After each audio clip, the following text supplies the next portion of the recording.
Hey up, how you doing? Right, taste test of the Rye IPA.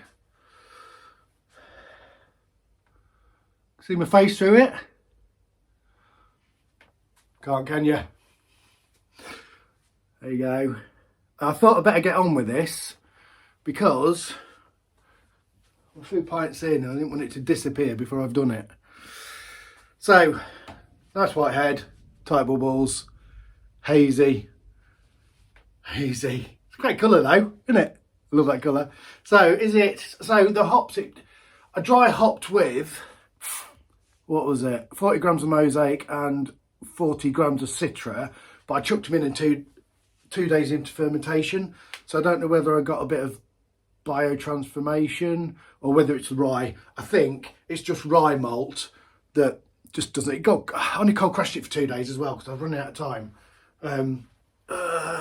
I think it's just rye. I've done rye beers before. I can't remember whether I've done rye IPA for ages, and I can't remember whether the rye IPA clears or doesn't. My rye beer didn't, definitely.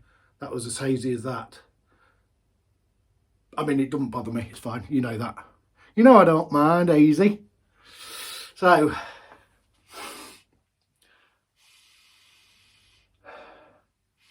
I've got a bit of a bun-up nose, and I haven't got the greatest nose anyway, so go in for a taste.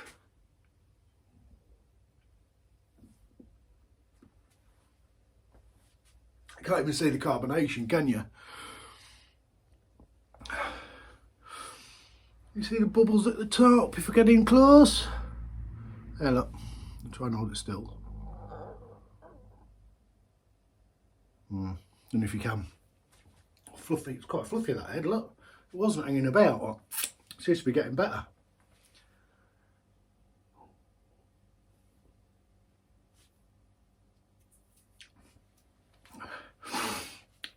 I don't know whether I don't know whether my rye malt isn't old. I bought it recently because I did that roasted rye beer. Bought that by mistake, didn't I? Must have bought it one night when I'd had a few. So I've definitely purchased this not long ago. Now I reckon that I could probably do with a bit more. I can't remember how much I put in. I have to go back and look at the video. I'll put a note in.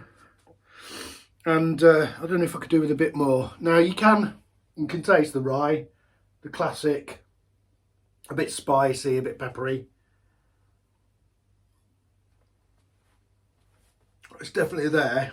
It's quite at the front. But it's the hops. I mean, there isn't a ton of hops gone into this, but it's pretty fruity. It's pretty good. I'm liking it. So you get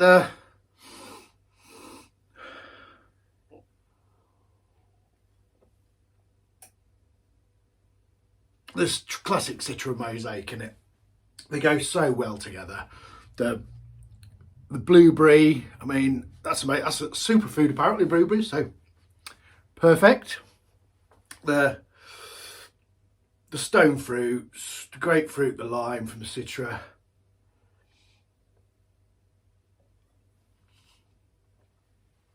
Again, I think with the rye, it's quite dry. Quite a dry finish to it. I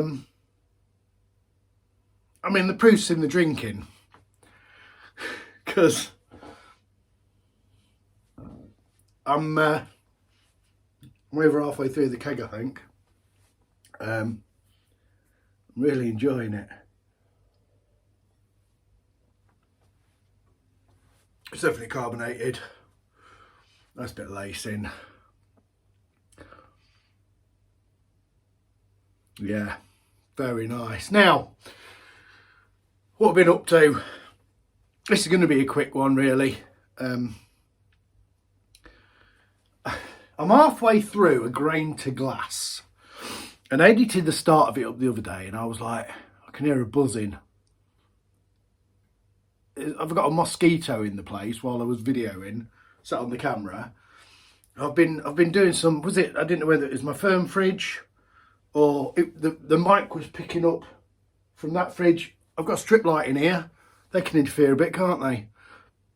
I was like, oh, I don't know what it is. Is it the mic gone rogue?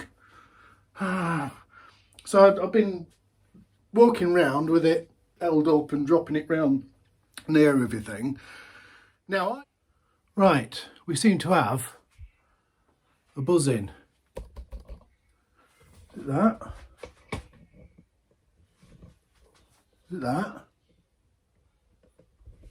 Or is it that? Or is it just my mic? Now, I don't know whether there's a buzzing on this at the minute till I've edited it up with that. I'm not going to know. But I reckon it's that. Because when I stuck this on, because it goes over there where the camera is, there was definitely a buzzing. So if there isn't a buzzing now, well, there's going to be a bit of a buzzing because I can hear that buzzing up there, that light. But it's really high pitched, right in your ear. So if this has got a buzzing on it, I can put this back on and start using it again. And if it isn't, I can go in the bin. I don't know if anybody else has experienced that. It wasn't dear from Amazon. Do you get high frequency? It's an LED. Would you get high frequency buzz from that? I'm not technically minded like that. I'm not sure. But it's bleeding annoying, I'll tell you. I say the whole first part of the brew day footage is it's got a buzz. It does sort of come and go a little bit. Like when the audio's on, I don't think it's quite so pronounced. But anyway, it is what it is. It'll have to stay because I can't redo that. The day's gone. So today came. I'm breaking it, and I know I am miles behind. Everyone's been using kveik for so long. Got some of that. I got some of that. So I'm going to be having a go at that. I will probably save it. You're supposed to save it, aren't you? And put it in freezer. We'll see what it's like. There's some other, I might get some other strains as well and just have a go, because I like the idea of getting brewed in getting fermented out in a few days when I'm in a rush. It's like I brewed last week. That's about finished fermenting out, but so I've had to dry upped it, and then I've got to cold crash it. I've got a few days off work next week, so I'd like to brew again. I've got 2 fermentation fridges, but I've only got 1 tilt.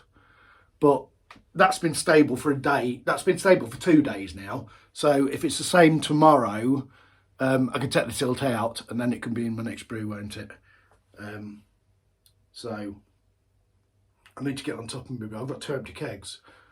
I've got 2 kegs that are half empty, so I need to get my finger out really, don't I?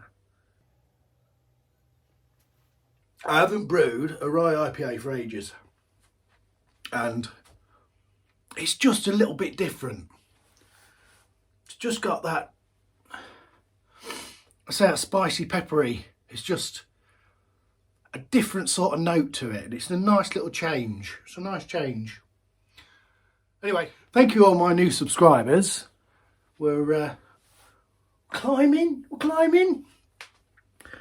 So there you go. Rye IPA came in at 4%. Was brewed on my old system. My next grain to glass will be on an all-in-one. Thank you for watching. Cheers. Take care.